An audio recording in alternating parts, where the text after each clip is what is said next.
Elena Cruz knew the feeling of being erased. She had stood in rooms like this before, begging adults to listen, watching them turn away with polite indifference until it was too late, until the sirens came and someone she loved stopped breathing. Now she stood in Roosevelt Elementary's fluorescent-lit office, her daughter Mariah swaying beside her, and Principal Kessler's cold eyes already delivering the verdict. "You don't matter here." The whispers of wealthy parents cut through the air like glass. Eleanor's hands trembled, not from fear, but from the ancient memory of being dismissed until catastrophe forced them all to see. This time, Mariah would speak the words that shattered everything. Subscribe to witness the moment silence becomes a weapon and truth becomes a reckoning.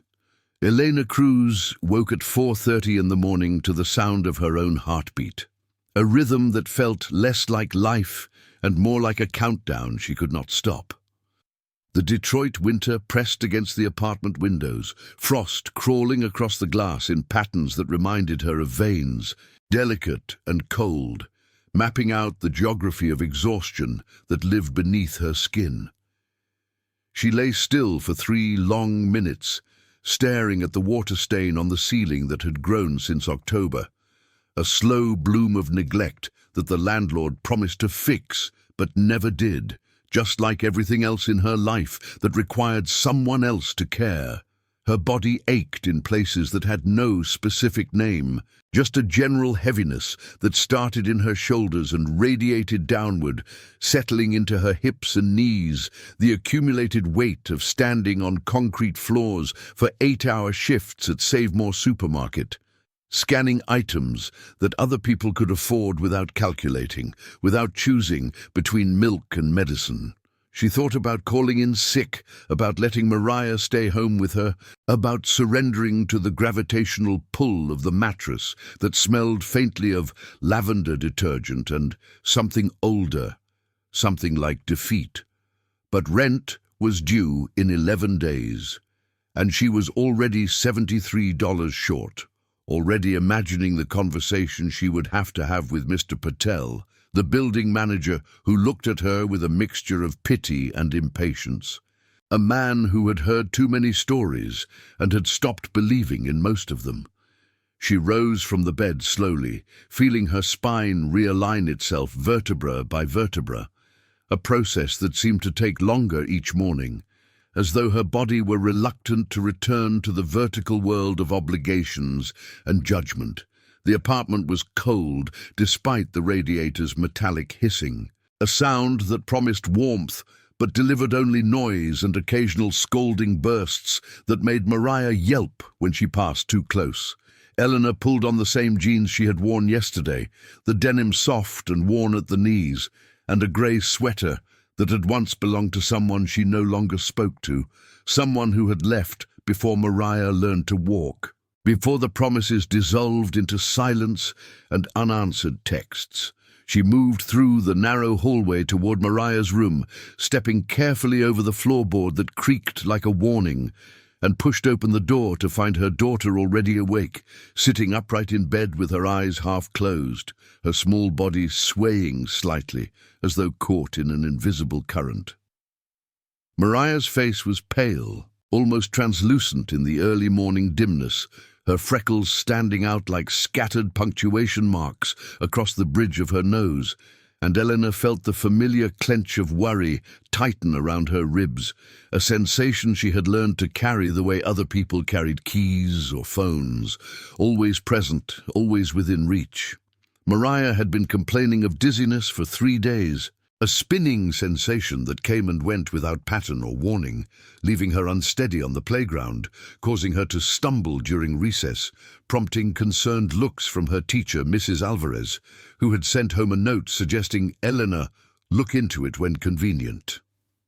Eleanor had called the community clinic twice, left messages both times, received no callback, and had resigned herself to waiting until the weekend when the urgent care center downtown offered sliding scale appointments. Though even those required a co-pay, she would have to borrow from her sister Carmen, who would give it with love, and a sigh that communicated volumes about responsibility and choices and the difference between their lives.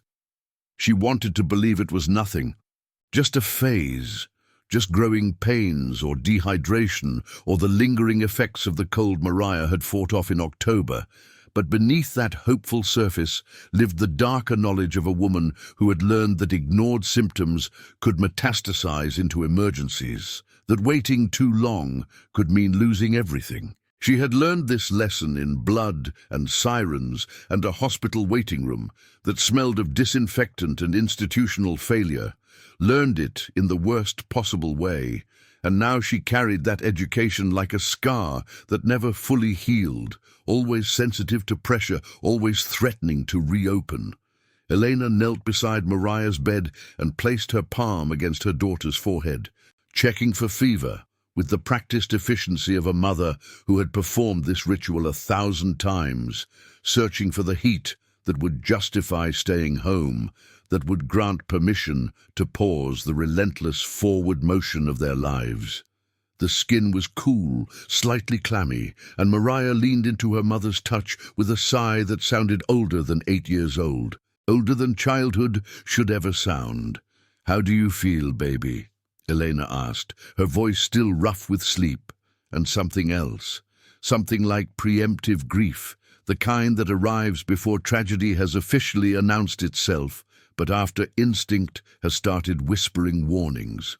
Mariah opened her eyes fully, brown irises catching the faint light from the hallway, and said, "Spinny, like the room is on a boat." She said it matter-of-factly, the way children describe impossible things, without drama or exaggeration, just reporting the plain, strange truth of her experience.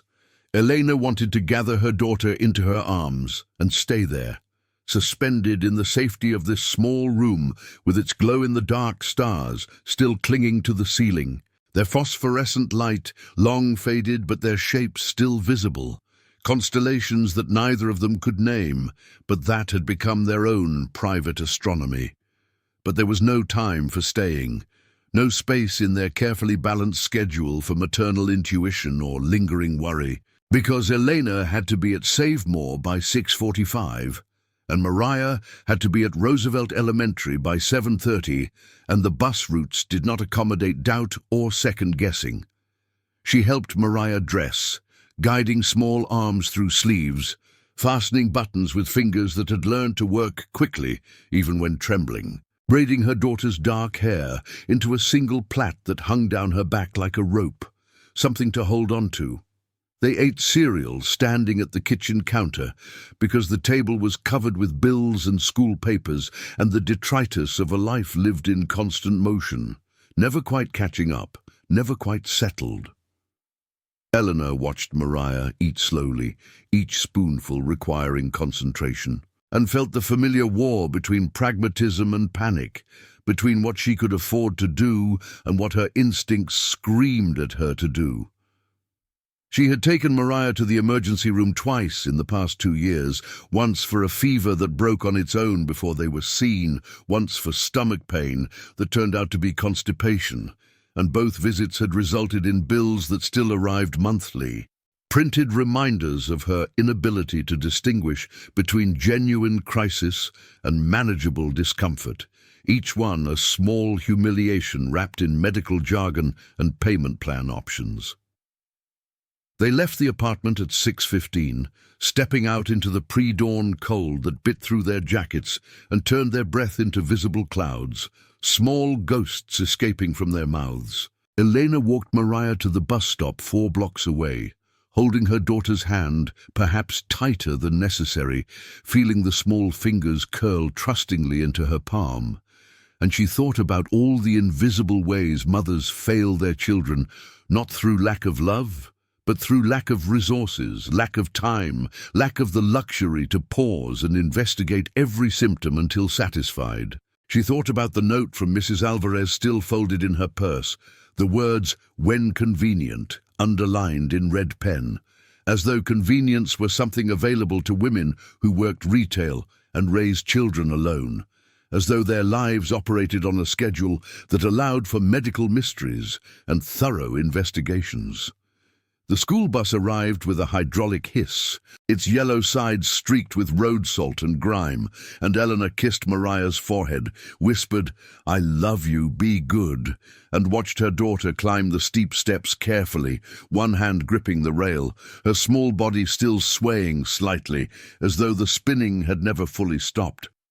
Eleanor stood at the corner until the bus disappeared around the intersection, then turned toward her own bus stop, toward another day of scanning groceries and smiling at customers and pretending that her mind was not elsewhere, not circling around her daughter like a worried satellite, tracking symptoms and calculating risks, and praying to a God she half believed in that nothing terrible was gathering momentum in the hours they spent apart. Lie!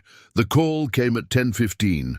While Elena was in the middle of ringing up a woman who insisted on using 17 separate coupons, each one requiring manager approval, each approval taking 3 minutes, while the line behind her grew longer, and the other customers shifted their weight and sighed with performative impatience. Eleanor's phone buzzed in her pocket, the vibration pattern she had assigned to Mariah's school, and her stomach dropped with the particular velocity of maternal dread, the kind that bypasses rational thought and goes straight to primal terror. She glanced at her manager, Derek, a 26-year-old with a business degree and no children who believed in professional boundaries and appropriate response times. And she knew without asking that leaving mid-shift would cost her something, would be added to the invisible ledger of strikes against her reliability, her commitment, her value as an employee. But the phone kept buzzing, insistent and accusatory, and Elena excused herself in a voice that came out smaller than she intended, and Derek's expression hardened into something between annoyance and resignation, the look of a man who had been expecting this, who had perhaps been waiting for her to prove his low expectations correct. She answered in the break room, a windowless space that smelled of microwaved leftovers and industrial cleaning solution. Her hand shaking as she pressed the phone to her ear and heard the clipped, efficient voice of Mrs. Kessler's secretary, informing her that her presence was required immediately, that Mariah had been disrupting class, and that this behavior cannot continue.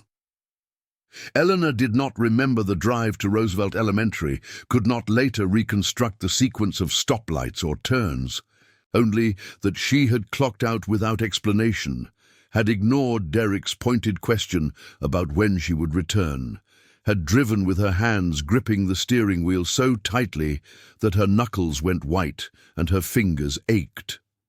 The school appeared through the windshield like a judgment rendered in brick and glass, its American flag snapping in the wind above the entrance, its parking lot filled with cars that cost more than Elena earned in 2 years, vehicles that gleamed with the confidence of people who had never calculated the cost of an oil change against the cost of groceries.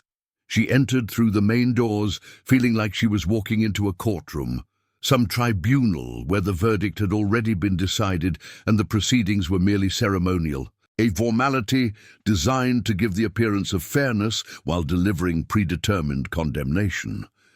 The hallway smelled of floor wax and construction paper, a scent that should have been innocent, but that filled Eleanor with a creeping sense of inadequacy, as though the building itself were designed to remind people like her that they did not belong, that they were visitors in a world calibrated for others.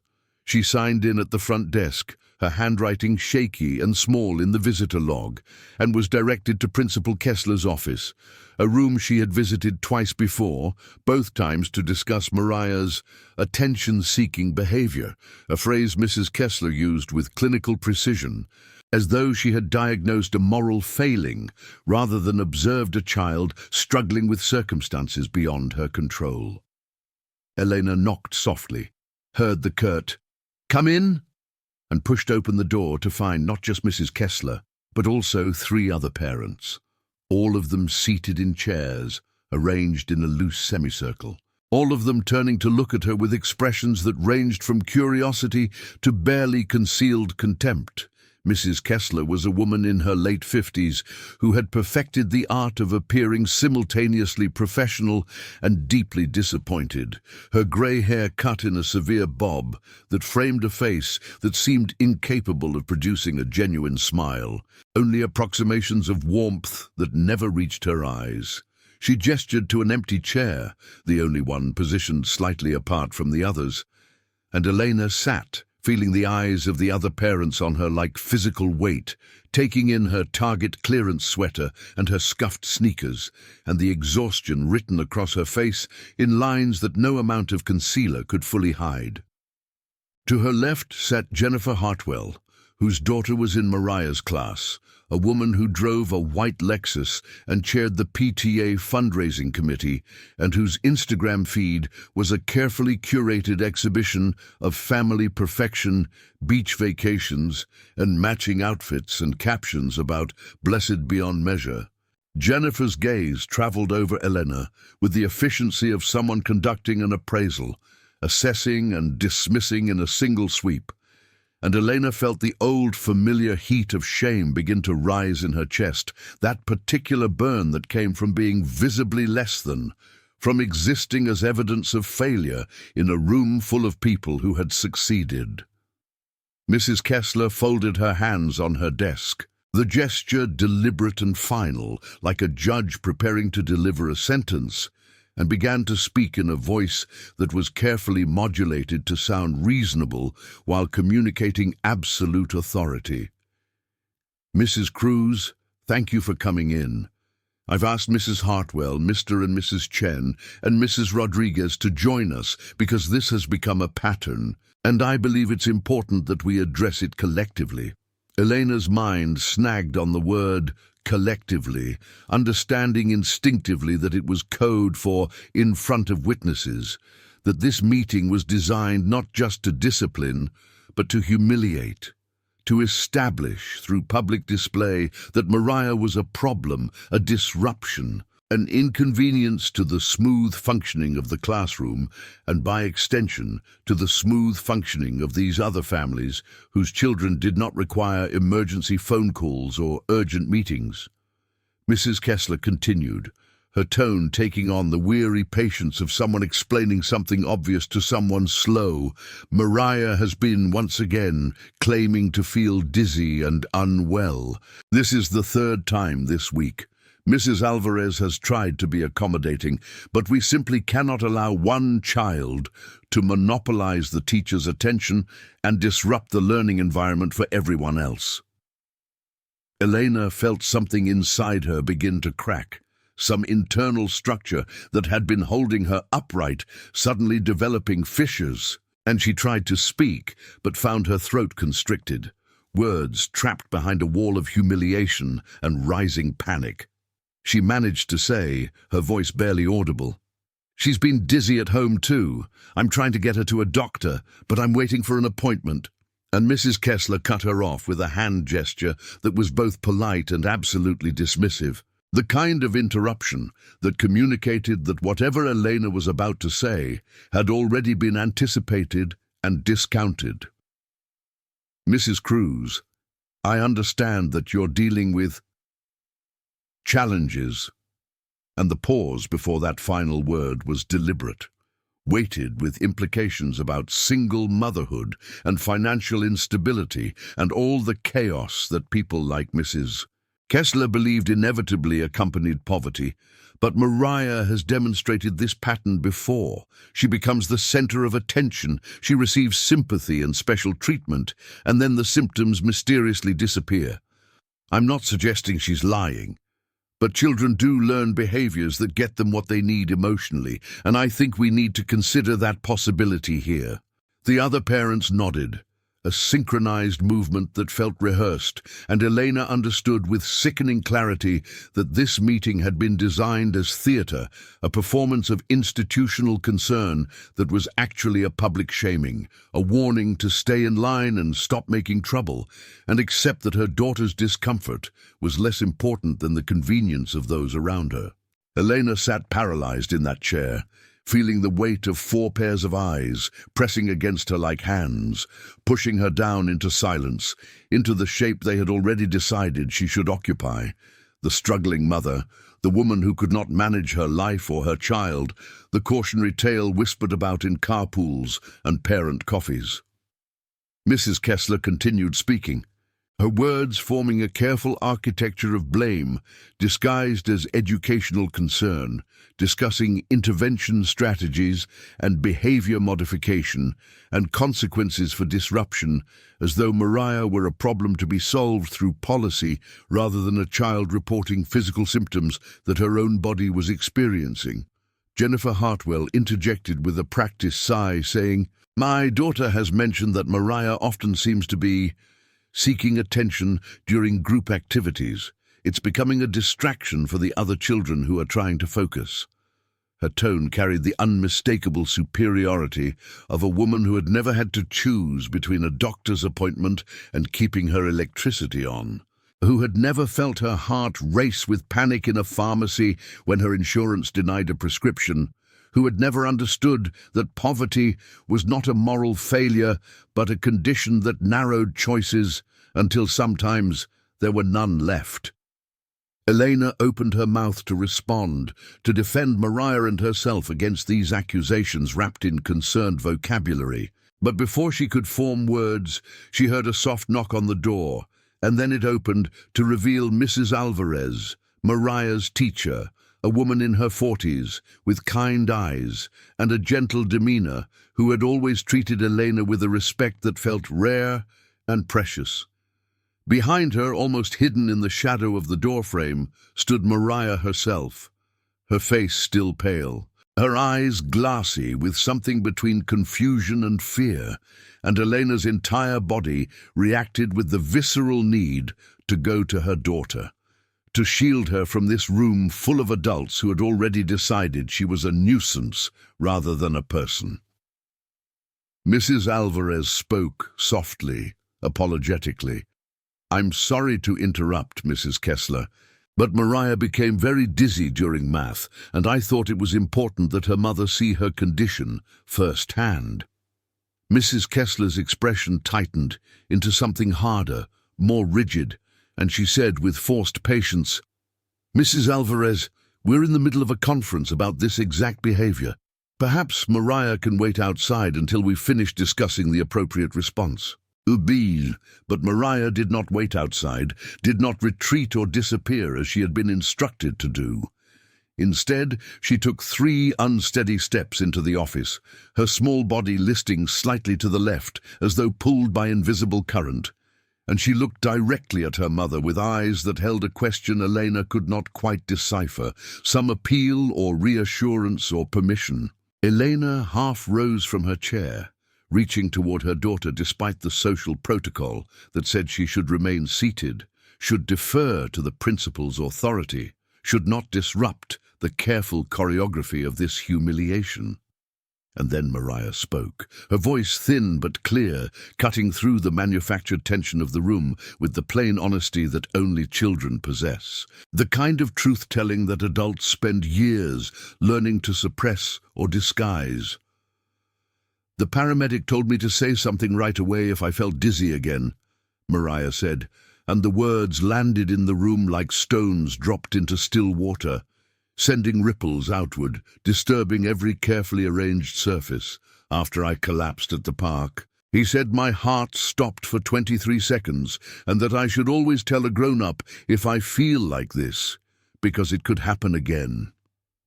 The room fractured into silence, a silence so complete and sudden that Elena could hear the hum of the fluorescent lights above them, could hear Jennifer Hartwell's sharp intake of breath, could hear the soft rustle of fabric as Mrs. Rodriguez shifted uncomfortably in her chair.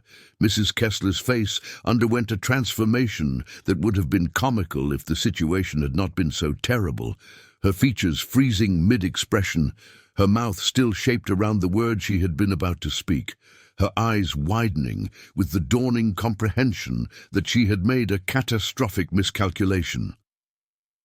Elena stared at her daughter, trying to process what she had just heard, trying to reconcile the timeline, and then she remembered, 3 months ago, before school started, when Mariah had gone to the park with her cousin Miguel while Elena was at work, when Carmen had called her frantic and screaming that something had happened, that the ambulance had come, that Mariah had been on the ground and not breathing. Elena had arrived at the hospital to find her daughter already awake, sitting up in the emergency room bed, looking confused and small, and the doctor had explained that she had experienced what they called a vasovagal episode, a sudden drop in heart rate and blood pressure that had caused her to faint, that it was usually benign, but they would schedule a follow-up with a pediatric cardiologist just to be certain. The follow-up appointment was in 6 weeks, a wait time that had felt eternal but manageable, because the emergency room doctor had assured her it was probably nothing serious, probably just a one-time event triggered by dehydration and heat. But now those words came back to her with new weight, with the specific instruction that Elena had not heard because she had not been there, because she had been at work when the paramedic had knelt beside her unconscious daughter, and later, after Mariah had regained consciousness, had given her specific warnings about symptoms to watch for and report. Mariah had carried that information alone, had tried to follow those instructions by telling teachers and her mother that she felt dizzy, and instead of being heard, she had been accused of attention-seeking, had been labeled disruptive, had been the subject of a meeting designed to shame her mother into better controlling her behavior. Elena felt something break open inside her chest, some dam that had been holding back years of swallowed anger and accumulated injustice, and when she finally spoke, her voice came out different, no longer small or apologetic, but sharp, with fury and grief. "You called me in here to humiliate me," Elena said, her voice shaking but growing stronger with each word. "To shame my daughter in front of strangers because you decided she was being dramatic. You didn't ask about her medical history. You didn't investigate. You just assumed." Mrs. Kessler tried to recover, tried to reassemble her professional composure, but her face had gone pale, and her hands trembled slightly as she reached for the papers on her desk, shuffling them as though looking for some document that would absolve her of responsibility. "Mrs. Cruz, I was not informed of any medical condition. There's nothing in Mariah's file about—" And Elena cut her off with a gesture she had learned from watching Mrs. Kessler herself, a hand raised that said, "Stop, I'm not finished." And the reversal of power dynamics was so sudden and complete that Jennifer Hartwell actually flinched. "I sent a note with Mariah explaining about the episode at the park," Elena said, her voice steady now, powered by the terrible clarity that comes when someone realizes they have been wronged, not through accident, but through deliberate indifference. Mrs. Alvarez confirmed she received it and put it in Mariah's file. "The dizzy spells have been ongoing since then. The cardiologist appointment is next month, because that's the soonest they could see us. And instead of treating my daughter's symptoms as a medical concern, you diagnosed them as a character flaw." She stood up, pulling herself to full height, and looked at each of the other parents in turn, seeing their discomfort and their dawning shame, seeing the way they could no longer meet her eyes. "You," she said, looking directly at Jennifer Hartwell, "said my daughter was seeking attention. She was trying to protect her own life." Mariah began to cry, not loud, dramatic sobs, but quiet tears that tracked down her cheeks as she swayed in place, and Elena moved to her immediately, gathering her into her arms, feeling the small body press against hers with the desperate relief of someone finally believed, finally seen. Mrs. Alvarez stood near the door with her own eyes, bright with unshed tears, and she said quietly, addressing Mrs. Kessler directly, "I did place the note in her file. I mentioned the medical concern in 2 emails. I was told that we needed to be careful about enabling attention-seeking behavior and that observation was appropriate before making accommodations."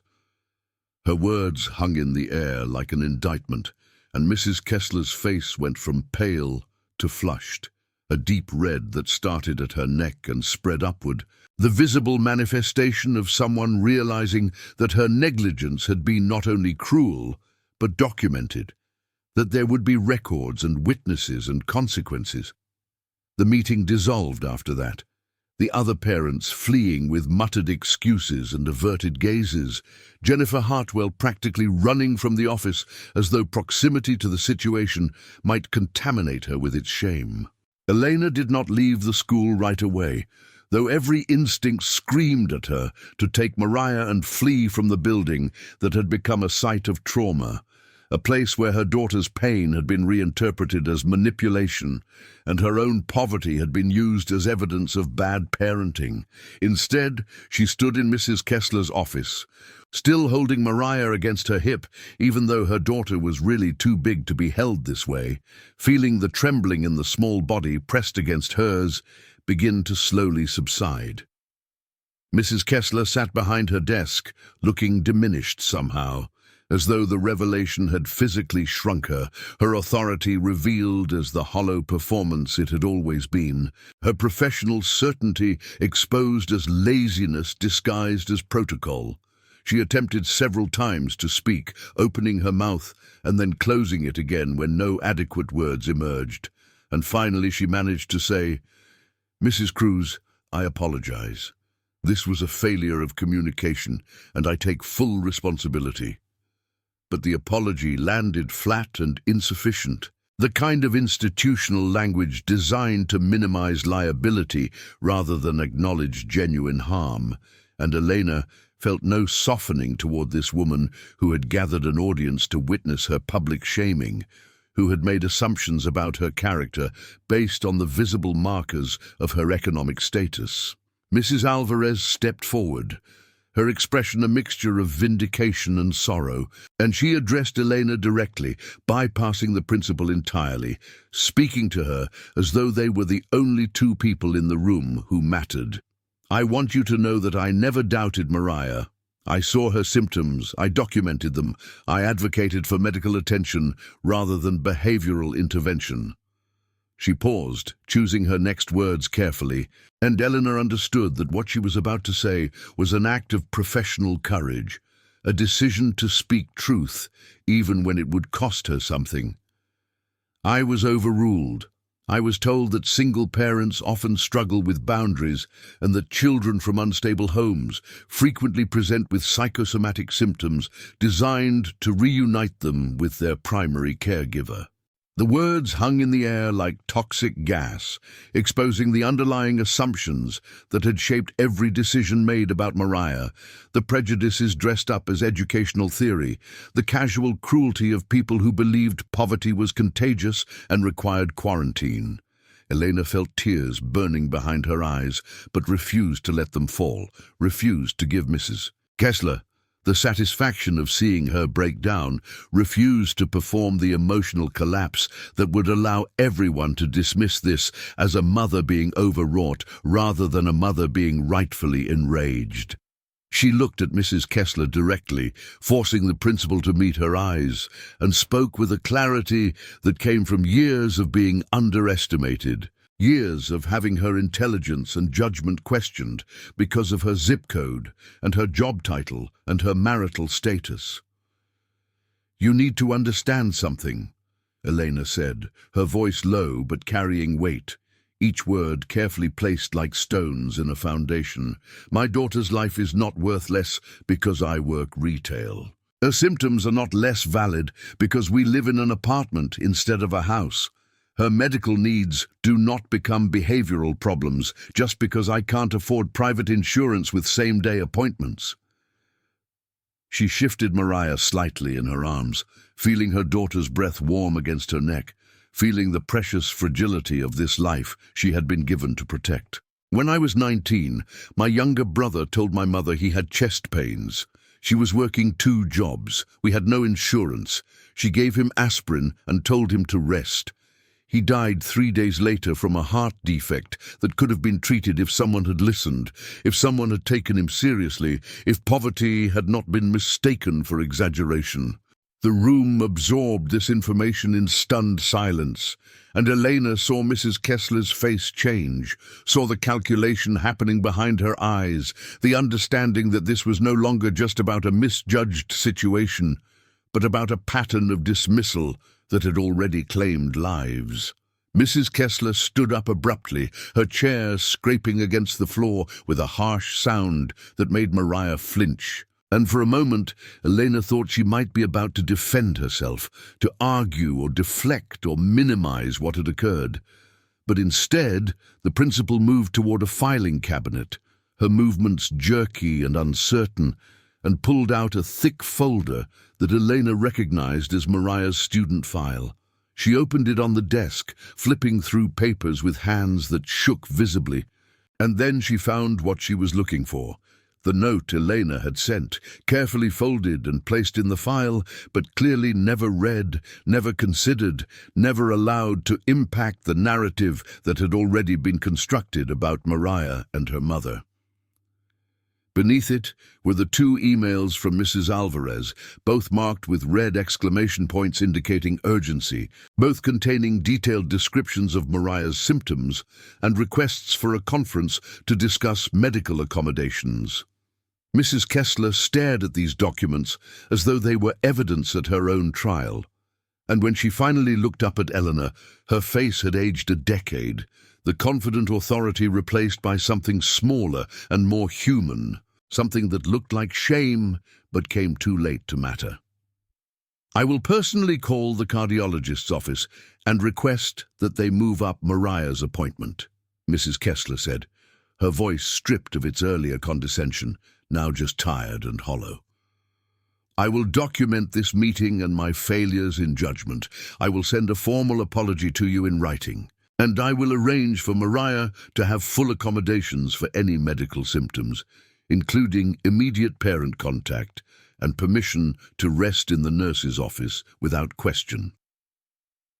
These were not offerings made from generosity, but from fear, from the recognition that Elena could make this public, could go to the district, could expose the casual cruelty that had been directed at her daughter, and that such exposure would have consequences that extended far beyond this single office.